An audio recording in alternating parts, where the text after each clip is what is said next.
used to be that they'd have to call into dispatch, and if there were a lot of officers calling for clearances on people, it would back up. But these guys can do it from their car, and they can clear you in a minute. So I thought that was pretty cool. They could tell if you got car insurance. They could tell a lot.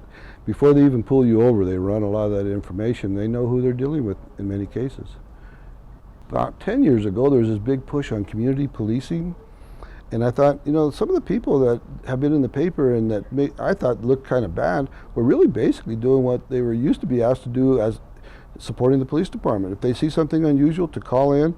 You know, I don't think the police department ever encouraged citizens to make citizen arrest or pursue people, but these people acted out of frustration. And so I think there's, I was hoping that we could strike a balance in this community on how to support the police, and also in turn have the police support the community.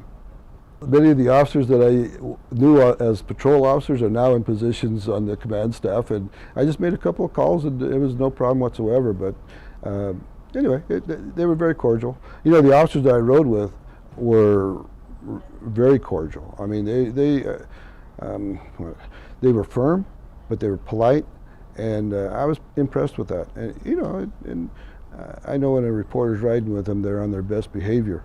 But you could only hope that they're like that all the time, and that most of the officers are like that.